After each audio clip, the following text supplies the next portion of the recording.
Hey, what's up, everyone? I'm Brian Sampson from Dunking with Wolves, coming at you with another Brian's Breakdown. Today, I'm going to take a look at the Minnesota Timberwolves shellacking at the hands of the Golden State Warriors. The Warriors did some really nice things defensively that stood out to me, and that made all the differences in the world as they were able to pull ahead in that second half.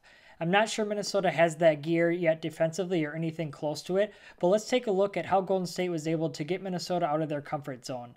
Before we do that, I'd appreciate if you guys could subscribe to the YouTube channel, give this video the old thumbs up, and follow me on Twitter at Brian Sampson NBA. Well, without further ado, let's dive in. Golden State's most crucial defensive strategy last night was to get the ball out of the post and force the Timberwolves to shoot from beyond the arc.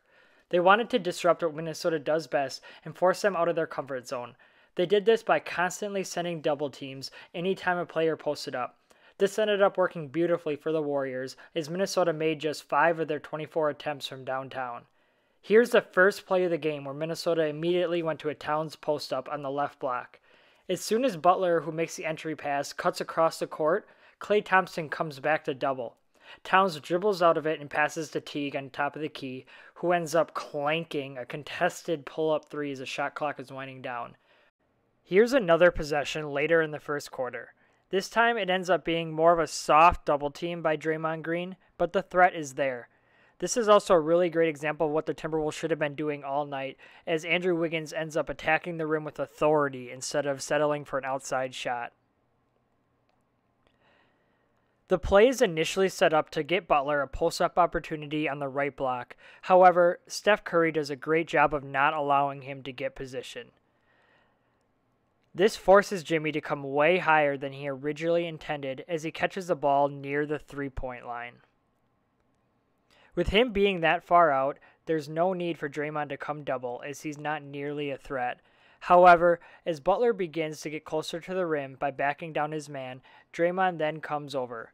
He doesn't get too close before Butler swings it up top, and the Timberwolves do a great job of rotating the ball. Andrew Wiggins then attacks the rim with no regard for human life. Here's yet another double team by the Warriors, this time coming on Shabazz Muhammad on the right block. Notice how every double team thus far has come from the middle and forced the offensive player toward the baseline. This is especially important here with Baz, as he strongly prefers his left hand. After Baz initially catches a pass, he turns and faces the rim, which doesn't initiate the double. However, you can see the defender watching him here and waiting. Then, as soon as he turns his back to the rim and goes into the traditional post-up position, the double comes hard and fast. Bielitsa does a really good job here of rotating to the top of the key, which gives Baz an easy outlet pass. However, the Warriors do an even better job of rotating as Nick Young, who was guarding Zhang, takes the popping Bielitsa, and you can even see him pointing with his hand there for someone to take his man. David West then slides down to protect the rim and take Zhang. Bielitsa does another great job here of throwing the skip pass to the corner to Tyus Jones. However, Tyus is unfortunately not able to knock down that wide open practice jumper. This affected Minnesota throughout the game, as you'll see here. This time the double comes from the backside, but Towns is looking for it to come up the middle. Because of this, he doesn't see Butler, who's wide open at the rim. Unfortunately, Butler doesn't notice his man is left either until it's too late. Gibson also complicates things as he cuts right into Butler's space and crowds the paint. Instead, he should have popped to the elbow, giving Butler more room to work with down low, and also providing Towns with an outlet. This was an opportunity and an easy bucket that Minnesota wasted, despite Teague knocking down the three-point shot. This also appeared to affect Towns even when he didn't have the ball. On this possession, after a couple of switches by the Golden State Warriors, Towns gets matched up with Klay Thompson in the post. Typically, Towns would post up very hard here and demand the rock, which is what he should do every time.